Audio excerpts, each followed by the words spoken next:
آپ کے ساتھ جو پڑھنے والے دیگر طلباء تھے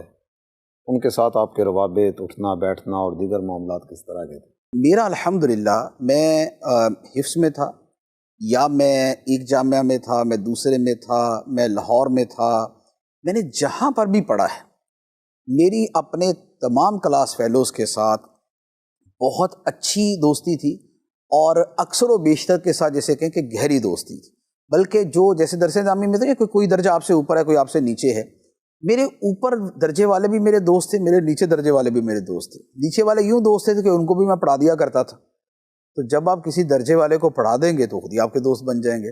اور جو اوپر والے تھے ان کے ساتھ ایک تو یہ تھا کہ عزت کا رویہ تھا، عزت دو عزت لو، سمپل اصول ہے کہ آپ نے اچھے تعلقات رکھنے ہیں تو اس کا طریقہ یہی ہے کہ آپ عزت دیں گے تو آپ کو عزت ملے گی۔ تو میں نے جہاں بھی پڑھا الحمدللہ میرے وہ بہت ہی اچھے دوست تھے، بلکہ میں نے ایسے افراد دیکھے ہیں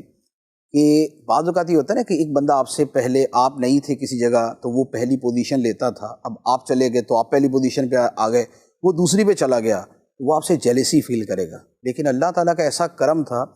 کہ میرے ساتھ ہر جگہ یہ ہوا کہ میں جہاں پر بھی گیا تو جو مجھ سے پہلی پوزیشن والے تھے وہ دوسری پہ آئے، میں پہلی پہ گیا،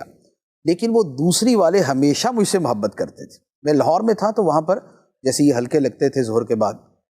تو ہمارے ایک بڑے اچھے دوست ہیں، تو وہ پہلے حلقے وہ لگایا کرتے تھے، تو میں علیحدہ جا کے کونے پہ بیٹھ کے میں نے اپنا پڑھنا شروع کر دیا۔ تو مجھے انہوں نے دعوت دی کہ آپ بھی حلقے میں آ کے بیٹھ جائیں، تو میں نے کہا نہیں بھی ٹھیک ہوں، مجھے پڑھنے کی ضرورت نہیں، میں خود ہی پڑھ لوں گا۔ استاد صاحب نے سمجھایا، میں سمجھ گیا، اب دہرائی کرنی میں کر لوں گا۔ اچھا، اب اس میں سے ایک طالب علم میرے پاس آ گیا کہ چلے یار آپ مجھے سمجھا دیں۔ میں نے اس کو سمجھایا تو اس نے بقیہ کو بتا دیا، یار یہ تو بڑا اچھا سمجھاتے ہیں، وہ بھی میرے پاس آ گیا۔ اچھا، ہوتے ہوتے وہ کو 16-17 لڑکے تھے، وہ 16-17 میرے پاس آ گئے، اور وہ جو پڑھانے والے تھے نا وہ اکیلے بیٹھے ہوئے جو پہلے پڑھاتے۔ اچھا، اب ایسی یعنی یہ وہ صورت ہے کہ جس میں ظاہراً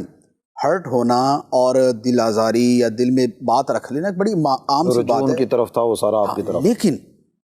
وہ اتنے نائس، اتنے اچھی طبیعت کے، اتنے نیک آدمی تھے کہ وہ میرے پاس آئے اور مجھے آ کے کہنے لگے کہ میں بھی آپ کے حلقے میں بیٹھ جاؤں۔ کیا بات کرتے ہیں آپ بالکل تشریف لائیں، ہم دونوں مل کے پڑھاتے ہیں۔ تو اس کے بعد وہ میرے حلقے میں بیٹھ گئے، اور میری ان سے جتنا عرصہ میں نے پڑھا ہے بہت اچھی دوستی رہی، آج بھی میرا ان سے بڑا اچھا تعلق ہے۔ تو مجھے الحمدللہ ایسے ہی جو ہے نا وہ کلاس فیلوز ملے۔ مجھے نہیں یاد پڑتا کہ کبھی میری کسی کے ساتھ لڑائی ہوئی ہو یا ناراضگی ہو یا کوئی بالکل جو ہے نا وہ قطع تعلقی کے ساتھ میں نے وقت گزارا ہو، ایسا نہیں ہے۔